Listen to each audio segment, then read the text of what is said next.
Assalamualaikum warahmatullahi wabarakatuh.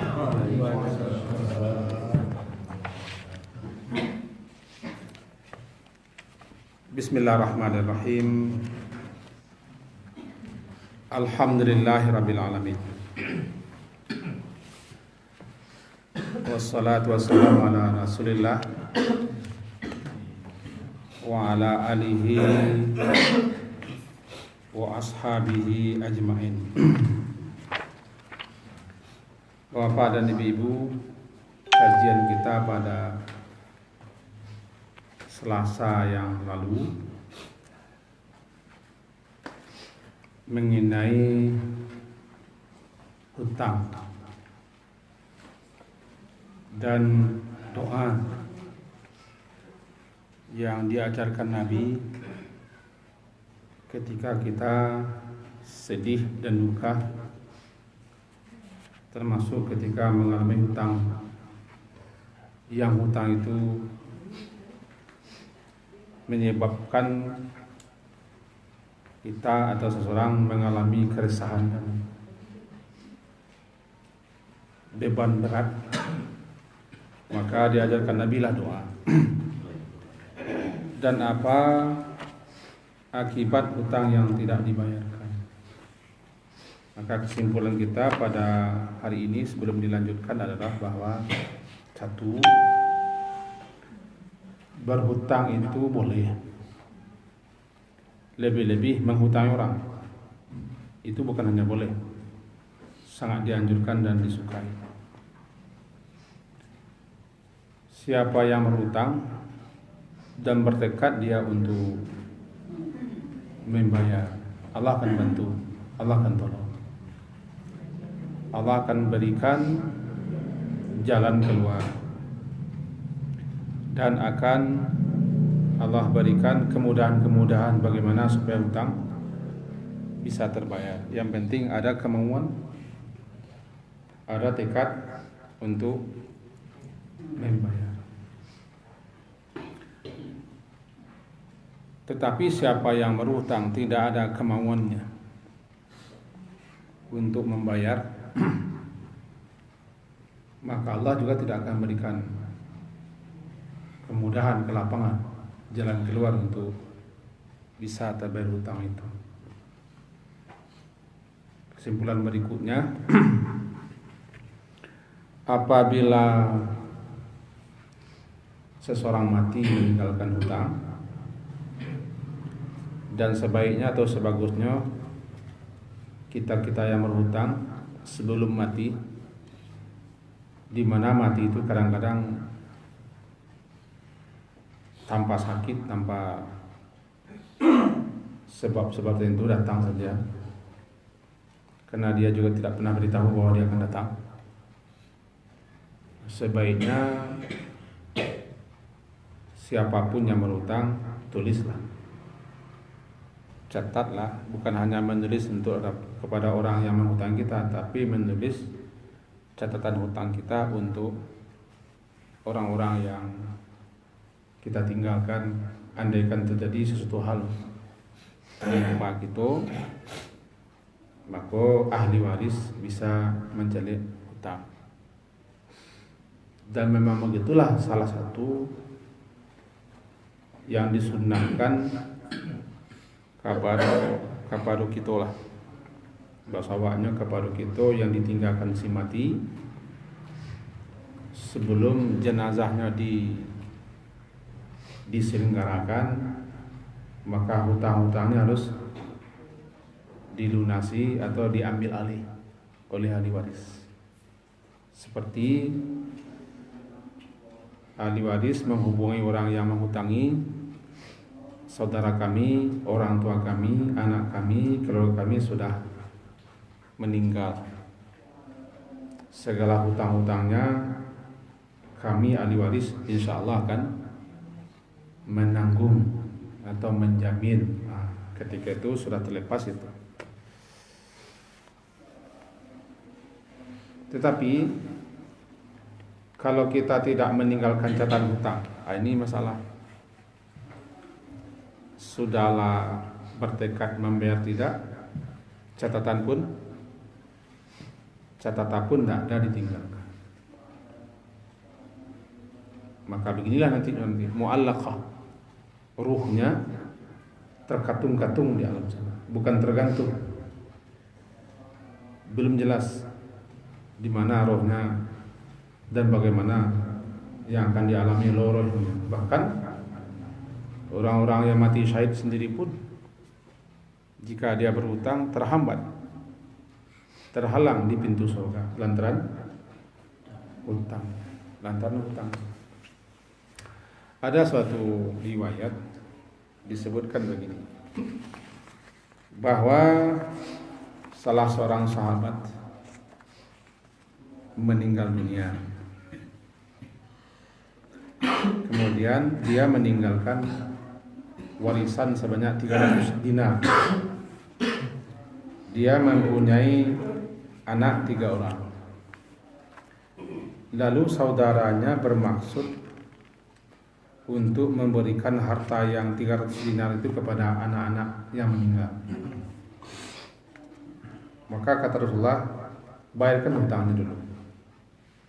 Bayarkan hutangnya dulu supaya dia selamat di alam sana. Jadi itu benalah pentingnya hutang tuh dilunasi apabila orang lama mati. Dan kalau kita yang punya orang tua itu harus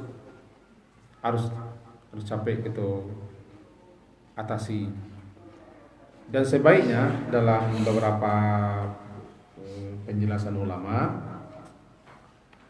ketika orang tua kita, orang kayak kita lah mulai sakit-sakit, secara hati-hati dan bijaksana kita bertanya, ada enggak meninggal hutang atau ada enggak mau hutang. Lebih-lebih orang tua itu bisa jadinya orang penggalih, kan bisa jadinya orang penggalih atau pedagang. Jarang sekali lah para pedagang tuh yang kalau enggak berhutang, kami berhutangi lah. Cuman orang kayak kita kemati kok nang sakit-sakit kemati kok kadang-kadang nyopai bolo. Kita pernah dengar dulu ketika sang anak bertanya, lah kemati dan diam sih. Lah kemati dan diam. Jadi dia kalau enggak hati-hati bertanya, awak lo nak kena beransang di yang kayak itu. Cuma bagaimana ayo bahas supaya kita dengan bijak lah. Kalau dapat itu jangan hutang ni tanya dulu. Pesan-pesan, kira amanat-amanat. Kira-kira nak lagi sawo-sawo yang lain. Umur aku ndak jaleh pak mak kan bisa. Pokoknya bahasa kita lah yang paling tahu bahasa kita kadang kita masih yang supaya jangan merasa apa jawabannya cakap lah kemati dan liang kan. Jadi itulah. Tapi itu penting karena apa? Ada seseorang mendakwah kepada seseorang di zaman Rasulullah.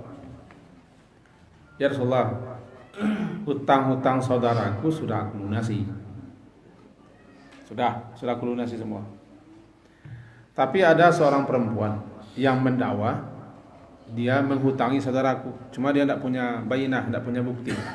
Dia tidak punya bukti, tidak punya apa namanya? Catatan.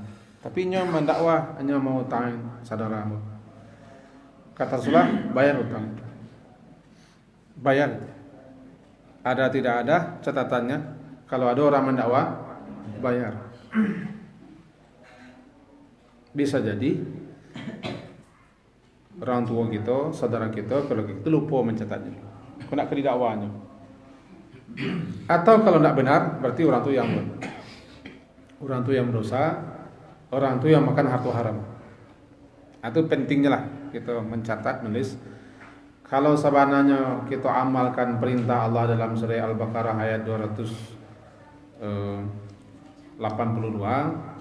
ya, yang terpanjang, ayat yang terpanjang di surat terpanjang Kalau di Quran itu salaman panjangnya.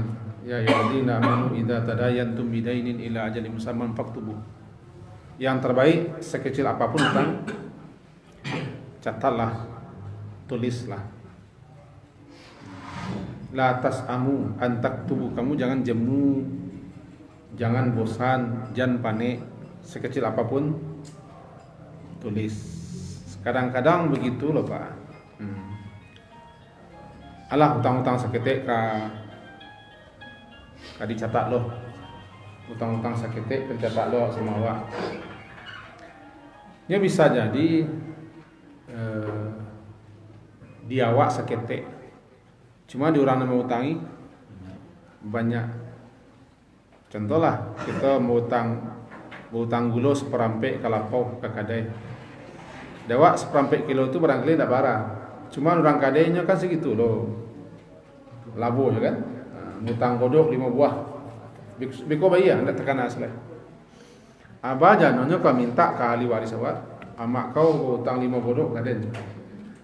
Iya, balik lah. Tapi nya utang dan orang kadai tidak mau mengamal. Mengicik, tapi nya tidak mau marilan. Sebabnya itu loh labunya. Ya kalau dapet utang lu besok bayi ya. Kalau dapet utang lu tu catat. Kan ayat la tas'amu, jangan jemu, jangan bosan, jangan panik walaupun sekecil apapun. Tu tulis. Kalau kita mati bisa orang selesaikan. Bisa selesai. Timbul pertanyaan berikutnya. Apa pertanyaan berikut? Andaikan kita pernah berhutang, dek kita orang pedagang, tajir panggale, cuma di kita banyak membayar lagi. Lalu orang tu tak bersuah-suah leh, tak bersuah leh, tak samang waktu. Ambil barang kok kain dok samang lah, tak bersuah-suah leh. Hilang tak tentu rimbonya, mati entah di makubuannya hanyut tak kama ka dipinteh. Ndak jale lagi tanya ke sana kemari, ndak ketemu. Atau ketika kami lah. Rasanya kami itu banyak. Ketika sekolah dulu, lapek, kacang tujin, di kantin kalau puak, ale, godok ya, godok. Bau tang indak, selalu indak, tapi ambil saya. Ambil 3 becek. Rasanya pengalaman rator-rator. Pengalaman rator abaat. Atau memang butang. Pernah kawan mencari orang nama ngalih tulai, kilo orang ngalih tak besok, mati. Ya bah, takana sadarnya lah 30 tahun dah sudah tamat sekolah, sudah 30 tahun. Kamu akan dicari, tentu orang telah mati kan. Kok kasusnya begitu? Atau tak dima, kamu akan dicari lah. Nan awak ingin membayar hutang, atau barang awak ambil dulu ingin kita bayar. Ini harus dibayar, kalau tak zalim. Nanti ditentui di akhirat kan? Ditentui di akhirat. Sebab salah satu orang yang muflis, orang yang bangkrut, tadruna manil muflis? Apakah kamu tahu orang yang bangkrut itu? Kata Rasulullah. Sahabat menjawab, orang bangkrut itu adalah orang pailit. Oh no, enggak. Kan yang bangkrut itu adalah dia melakukan ini, beribadah ini, salat iya, puasa iya, tapi dia sudah melakukan ini itu yang akan mengurangi pahalanya. Dia pernah syatama haja, mencela ini, dia pernah menzalim ini, dia pernah mengambil ini. Nah, di hari kiamat nanti tidak ada pembayaran kecuali pahalanya. Ya kan? Nah, pahala dikasih. Termasuk orang nak hutang tu minta tagih. Dibayar. Siapapun yang telah kita zalimi, kita curangi, kita tipu, kita pedaya, dibayar. Habis pahala. Sementara orang masih banyak yang meminta haknya. Terpaksalah dosa orang dipindah. Itu bangkrut.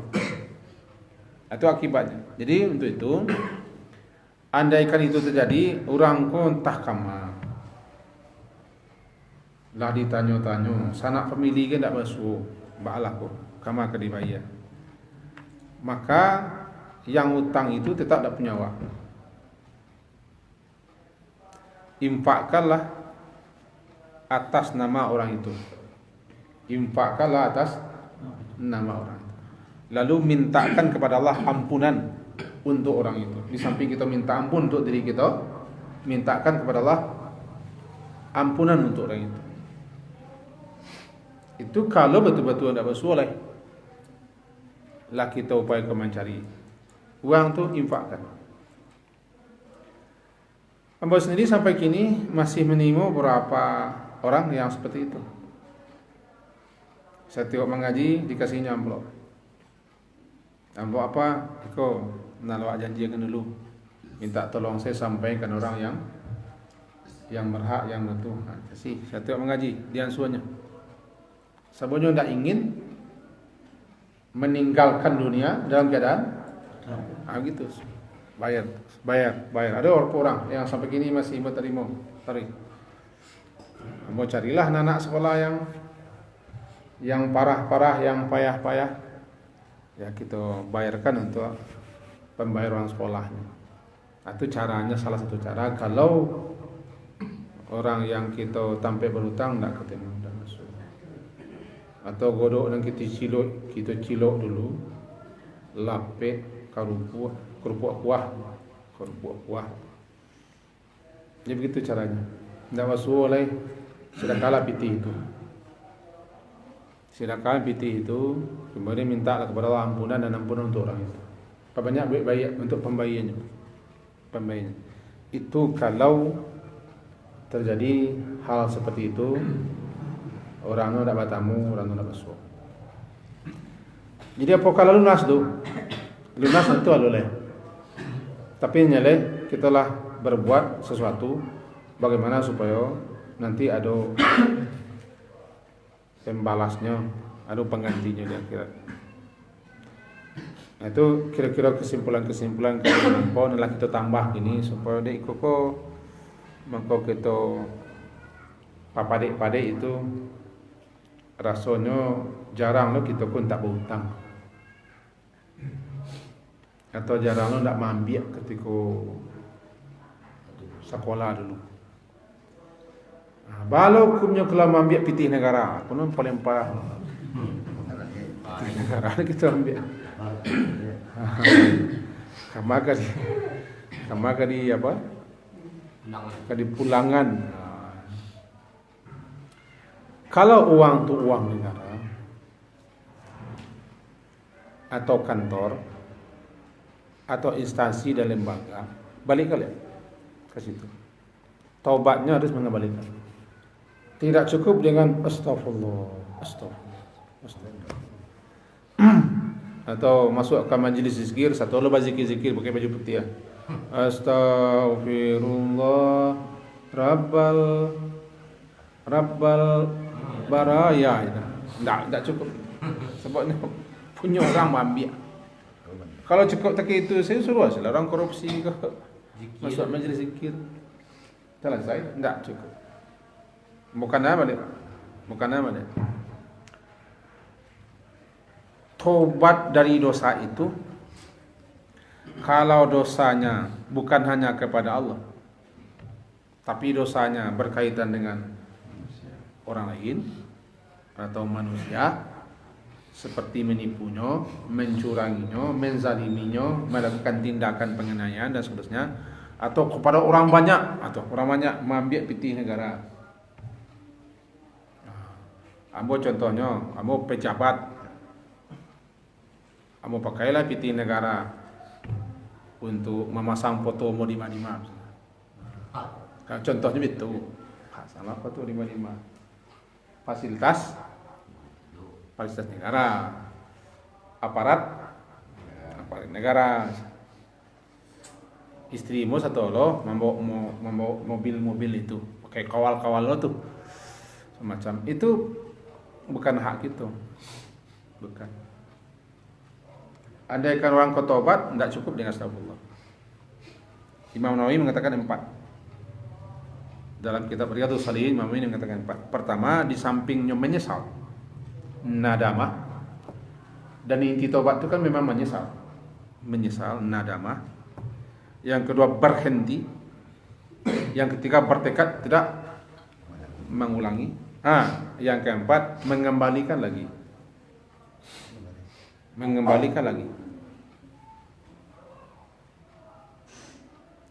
Atau kalau tidak berupa benda, minta maaf, minta rela.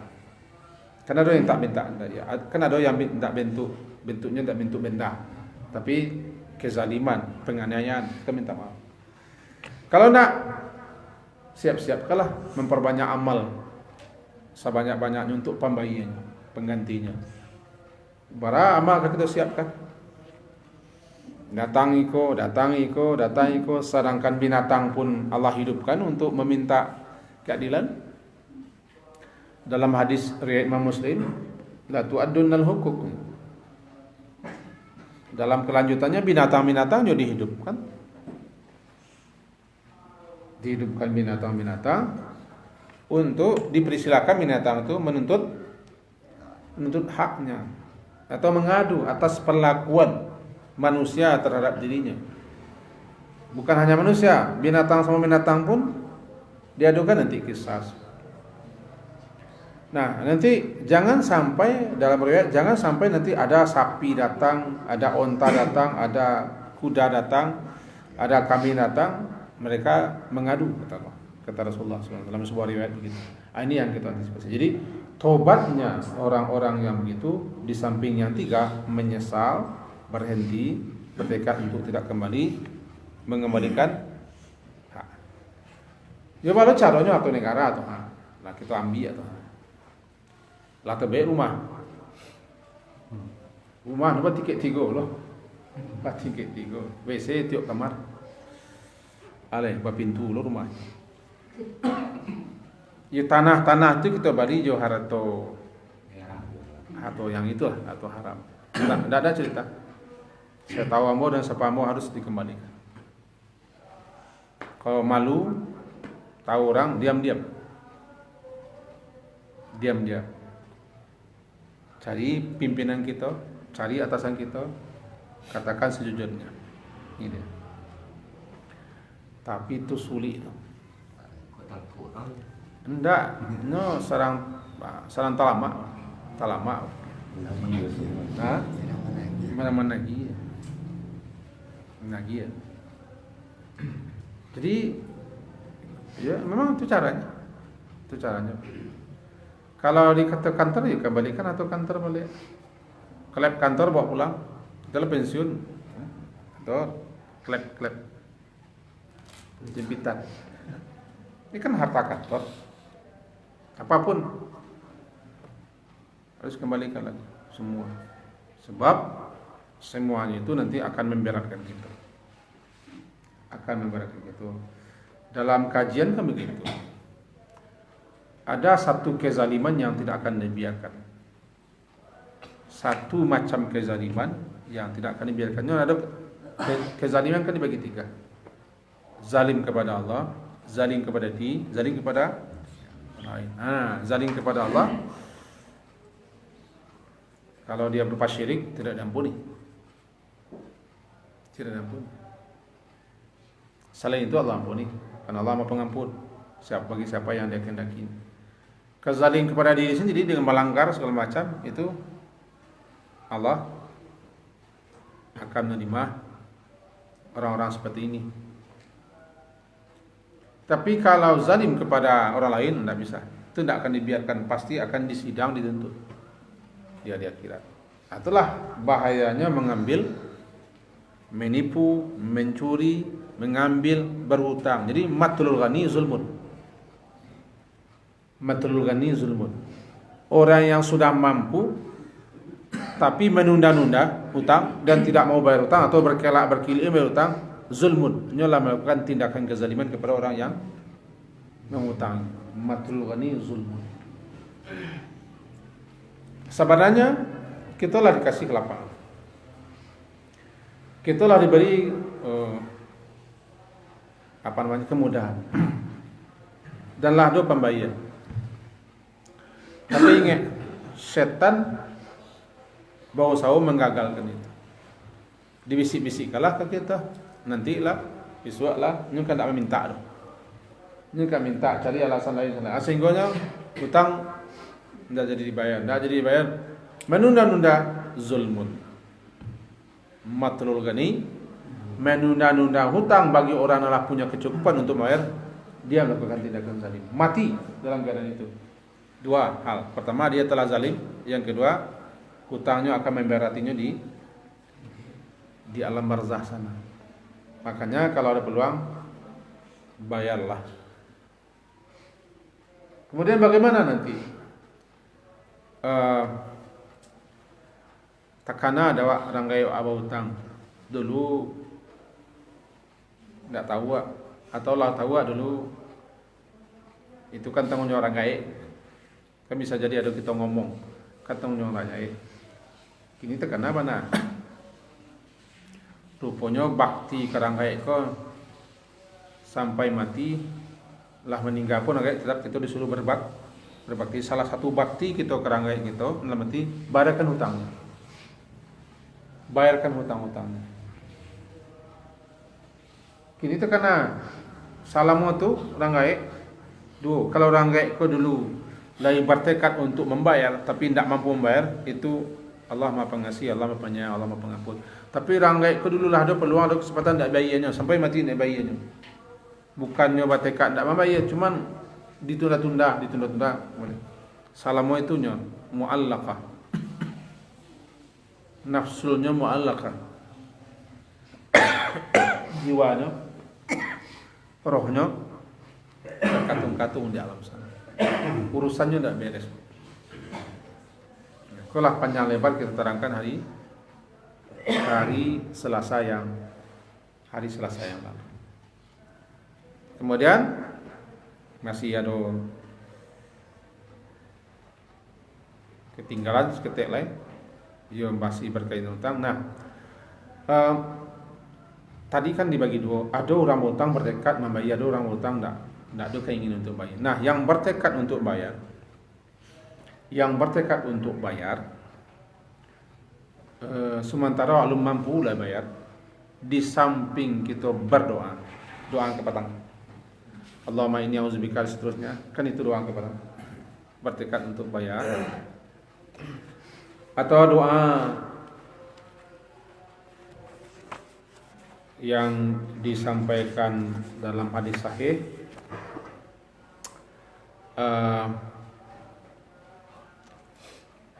bahwa ada seseorang datang kepada Ali bin Abi Thalib.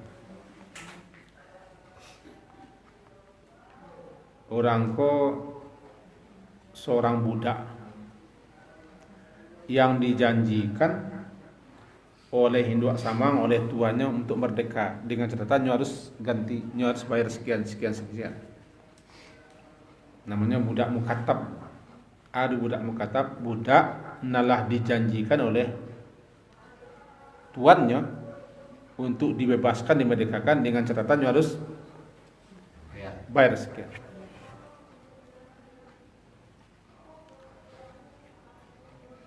Kemudian budak tadi tidak mampu membayar, tidak bisa melunasi. Kalau tidak bisa melunasi, jadi budak balik.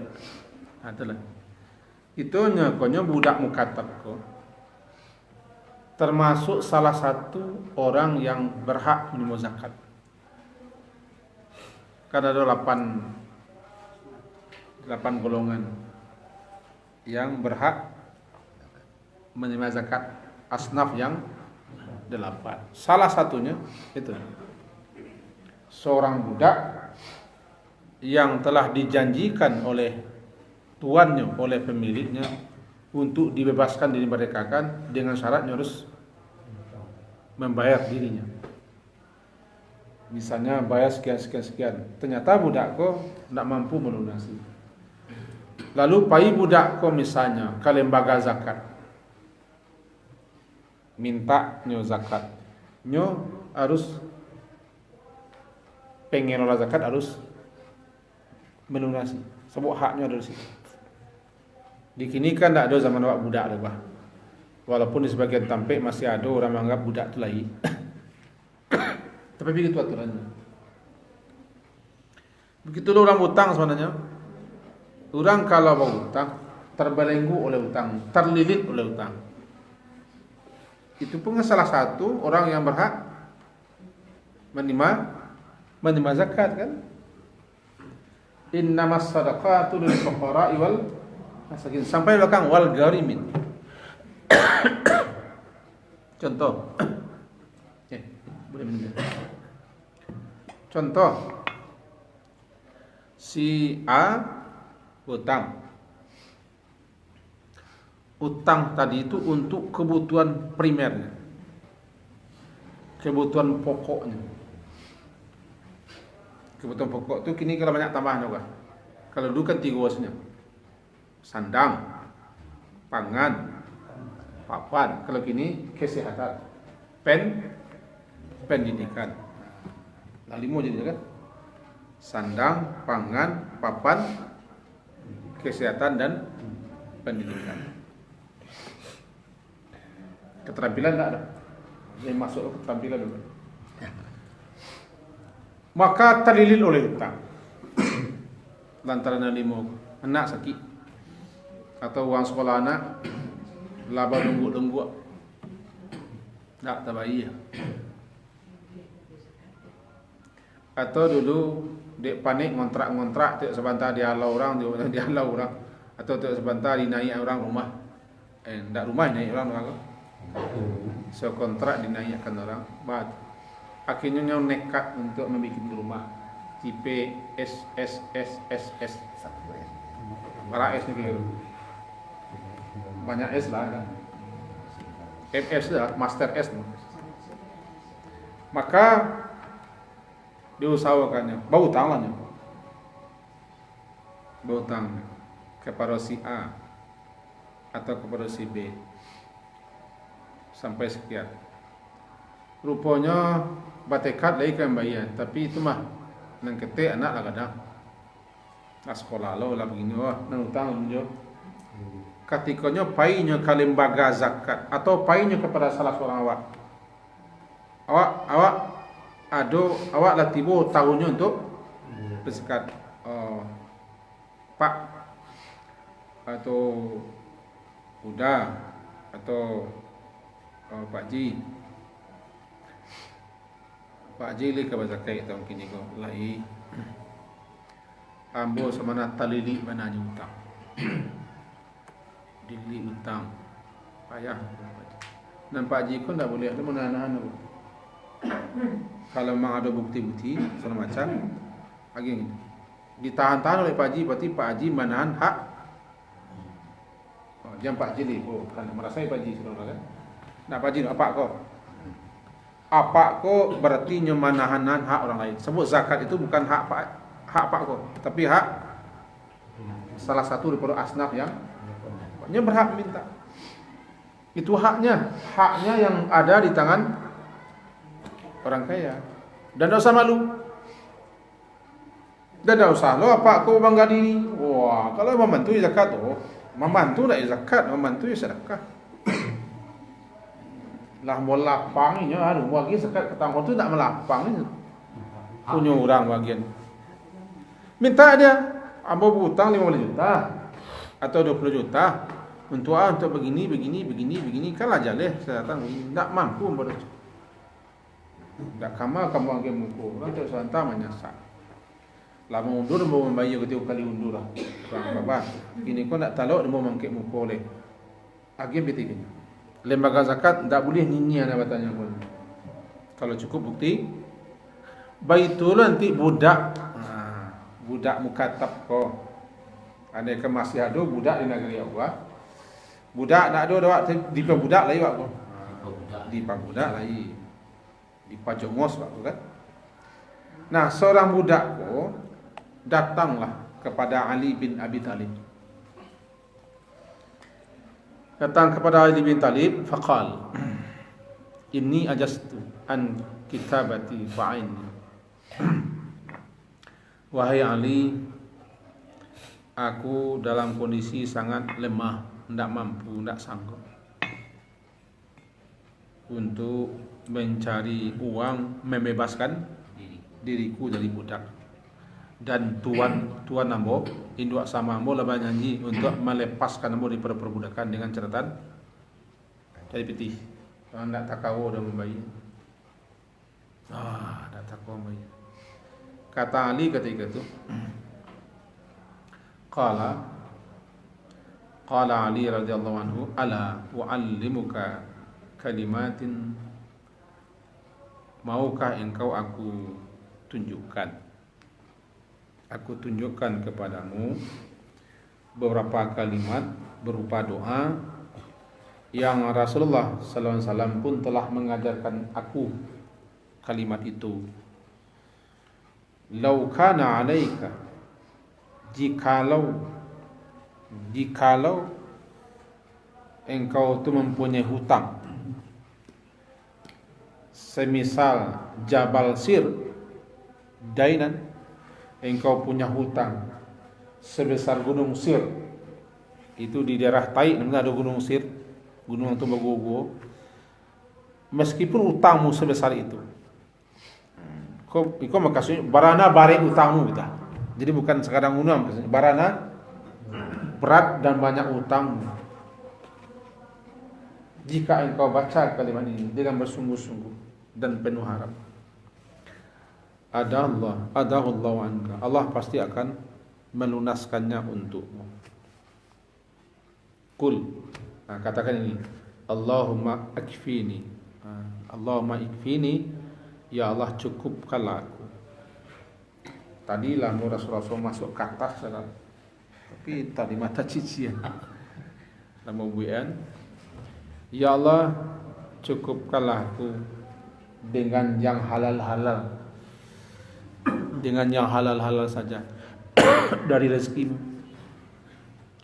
An haramika, jangan sampai kamu mencari yang haram atau mengusahakan yang haram termasuk untuk melunasi hutang. Itu doanya Nabi.